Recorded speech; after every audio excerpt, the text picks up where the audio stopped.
Good morning, everyone. Happy Friday. We are back with another edition of Rapid Fire Friday. So hello. Thank you for joining me live. And thanks to those that are watching the replay. So I welcome you on this Friday morning.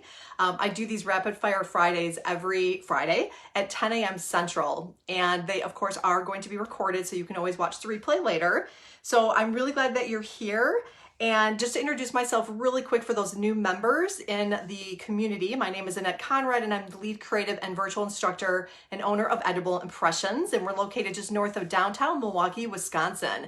So as many of you know, I created this group, free group, to be able for me to share my love and passion for all things decorated cookies, and also to share my love and passion for taking a passion to a profitable business. So if you have a side gig, if you are dabbling with cookies, if you are a solo entrepreneur but just looking to kind of up level your business, you're in the right place. So welcome. So you're probably wondering, what is Rapid Fire Friday? Okay, this is where I come on live for about 10 minutes. I'm shooting for the 10 minutes, where I answer 5 questions in rapid fire format. And so what I do is I look at the last week just to see what is out there in terms of conversations in other groups, conversations with my clients, perhaps something that's being talked about in the group itself. So 5 questions or scenarios in rapid fire format. I ring the bell after each question, and I'll wrap up with some upcoming events that you should keep an eye out for. So let's start off with the first question. So some of them are technique and some of them are business sense and some of them are scenarios. So the first one is about decorating technique. So when using a stencil and an airbrush, do you clean after each cookie or do you keep trucking along until you're done? Well, here's the thing. You have to understand that airbrush solutions come in all different formats. You can purchase ready-made airbrush solution, which is of course in liquid format, or there are many products that you can purchase in a powder format where then you make into airbrush material. So I would say that it really depends on the product that you're using, and there's a little bit of trial and error there. So, if you can test it out, great. Do that, and then you'll kind of get a feel for how many cookies you can stencil before that machine will get a little clogged or maybe start spraying a little bit of clumps. Sometimes those little watermarks that you see, that I see sometimes people complain about, is maybe water that was left in your machine. So maybe it wasn't necessarily mixed with the proper solution. Oftentimes you take that powder and you mix it with the powder color and you mix it with an extract like a vodka or some kind of extract where the color is going to remain and that alcohol is going to evaporate. And then just a couple of things, it's kind of like driving a car and then you're kind of on low fuel, but you kind of push it to see how far you can go. So believe me, after trial and practice, you're gonna get a good sense of when you should stop, clean out that airbrush, and then move on. But with every job that I do clean and sterilize that machine in preparation for the next order. And then 3 last really quick tips on this, and I've got to move on, is use your machine on low speed. Low speed, slow and steady, no jerking. And then if you want to deepen that color of that airbrush, go ahead and make more than 1 pass. So if you want to let that dry ever so slightly and then come again with, a slow speed, slow and steady, you'll get a nice deep color. All right, that was the first question. Hello, Michelle. Thank you for joining.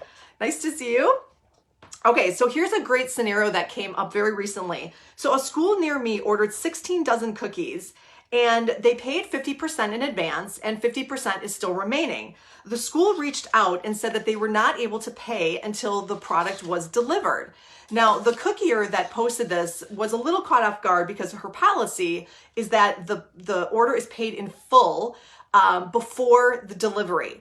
So the question was, what do I do? Number 1, do I work with them and wait until the pickup to get the rest of the money?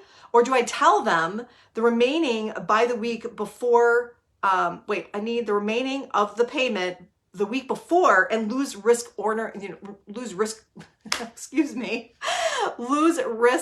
losing the order. So here's the deal. A lot of people chimed in with a lot of really good thoughts about, this is an exception. Go ahead and accommodate. It's a school. They're good for it. They already paid half of it. But you know what? You are a business owner and you need to protect yourself. So I would say, work your way through this one. work with them. Don't really give them an ultimatum, be accommodating. And then I think this is really an opportunity for you to stop and say, okay, where's the hole in my communication? Even though it's in your policy, perhaps that client didn't really either read it or they didn't really register, or they should have brought up the scenario of, wait, we can't pay our policies that we don't pay in advance. So there was a little bit of miscommunication there. So take the opportunity to look at where that hole was to avoid this scenario. Because honestly, this conversation that she's having with the school is really late in the process. So it should have been discussed with well in advance. So protect yourself from these types of scenarios. All right, that was number 2, and I better pick up the pace. All right, so here's a really good one also about renting space for your classes. So there are a lot of folks that have joined that are in the teaching world, and whether it's in person or virtual, the question is for renting spaces, what have you typically paid for a smaller room at a venue that supplies tables and chairs? I'm located in Wisconsin. Hello, neighbor. It's a nicer venue that is newly renovated and allows food and beverage to be brought in for these kinds of classes. I'd be looking to host about 8 to 10 people. So generally, that's a pretty small class, so you really do want to protect yourself. No doubt there is going to be a rental fee for that venue. So a lot of venues will have either a half day, maybe a per hour charge. A lot of them will have a minimum. So I've seen in my experience here in my community, I've done them at 3 different venues. They have a minimum of 2 hours, and there's also a cleaning fee. And sometimes they don't tell you that. So make sure you ask about all the associated fees beyond the rental. So, what I do is I have set minimums for my classes, and I don't take for granted the all-inclusive experience that I'm offering. So minimally, I charge $65 to $85 per person. But the only thing those attendees need to bring is their creativity. So I literally provide everything. So that's another conversation for another day, but just to keep that in mind. And then really for the smaller classes, there's a very big difference between classes and parties. So cookie parties where it's more free form, and then there's classes where you're actually teaching. I prefer to do my smaller classes, and I'm really excited to do those starting this late summer and fall in my newly renovated space. But I prefer to have those be 8 or 10 people, and I actually like to do them in my workspace here. It's a little bit more intimate, and they're a little bit longer class, probably 2 to 3, maybe even 4 hours. So just a little bit of difference there. All right, one quick breather and a sip of coffee. Okay, here's the third question. Wait, is that number 3? Okay, yep, I think it's number 3. All right, wonderful. Hi everyone. My partner and I have been asked to teach a class. So another one about classes has been really popular this week. And the question is about looking for examples about presentation. And the question was ultimately, how far ahead can you make the icing? How do you store the icing? And how do you measure how much icing? Okay, those are really, really great questions. And she also said that she's never taught a class before, so she's looking for any advice. So really, number 1, how far in advance can you make the icing? Royal Icing keeps very well. So as many of you know, I do virtual experiences, and our kits are shipped out nationwide. So, East Coast, West Coast, Midwest, and so they have to be done in advance.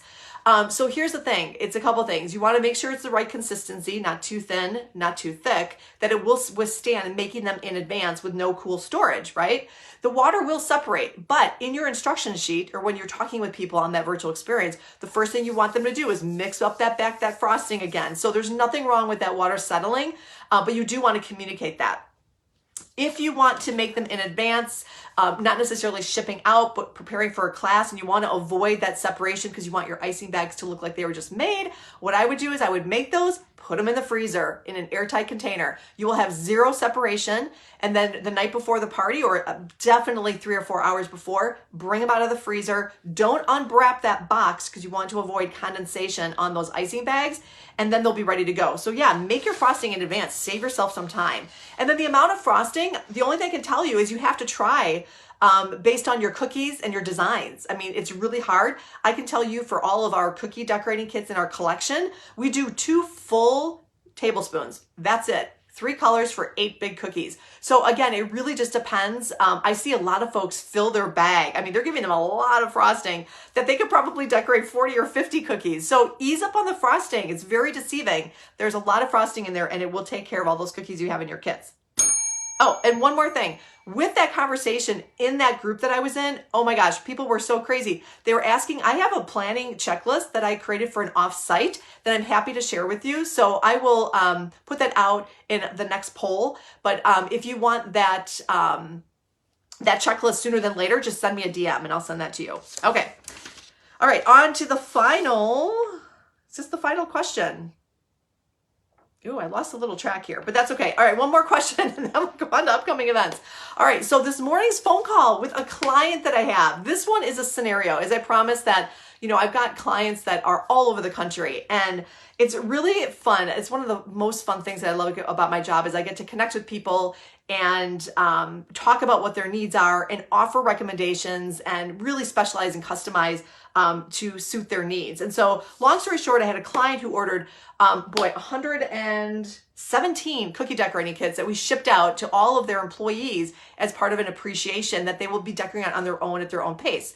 And so what we did is this morning I had him on the phone and we kind of wrapped up everything. We settled on the final bill after the final count was in. And I thanked him, absolutely thanked him for the opportunity.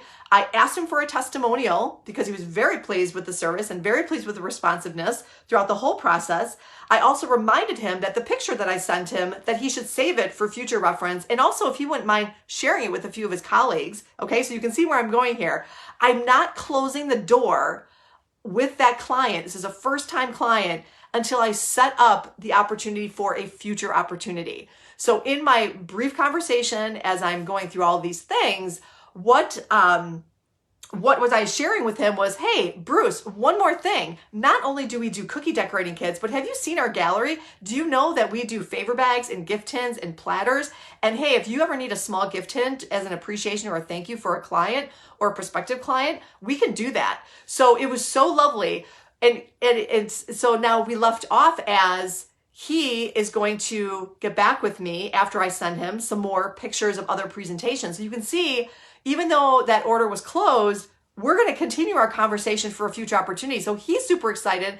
And here's the thing, he disclosed to me in that conversation that they send flowers to all their employees for their birthdays, but they don't like to send flowers and they're looking for something else. So can you imagine if I didn't take that extra moment? Of course, I always ask if they have a few minutes to chat. You don't want to take people's time without knowing that they are available to chat. He was more than willing to have a conversation with me. And so now I'm looking at probably a repeat business from this company. So that is the final question. I just heard the doorbell ring, but my husband and business partner is going to capture that door. But here, a couple of more things before I run away. And you can tell why I love Rapid Fire Friday, because I talk really fast. So thank you for your patience.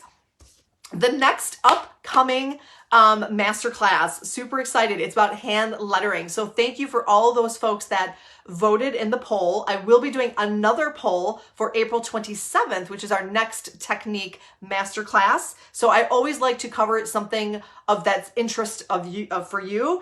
And we're going to be teaching, and I say we because my sister, one of my seasoned decorators, will be on with me. She struggles with hand lettering, and so she offered to come on with me, and I'm going to demonstrate and teach her how to hand letter with royal icing. And I'll showcase a couple of different techniques. You don't need a projector. So if you don't have a projector, don't worry about it. There are several ways that you can do beautifully hand lettering on cookies without a projector. So that one's going to be a great one. That is April 20th. So next Wednesday, 6:30 Central Time. And replays are always available. And then the April 27th, the next free masterclass, business-wise, if you will, I'm leaving that up to you too. So watch for a poll. I'm interested to hear, what you guys want to talk about. I have a list of ideas, but I really want to know what's on your brain right now. So stay tuned for that. Now, until we meet again, let's go deeper on these questions. So please, I welcome you to comment. Reach out to me privately if you are not comfortable with the public feed. That's no problem. But let's go deeper. Let's have a conversation about some of these different things that I just talked about. I really would be curious to know what your thoughts are. And if you have anything to add, that's a great place to continue that conversation. So thank you, everyone. Have a lovely Easter if you recognize Easter. And if not, hopefully you'll get a little bit of R&R this weekend. And we will see you again soon. Take care, everybody.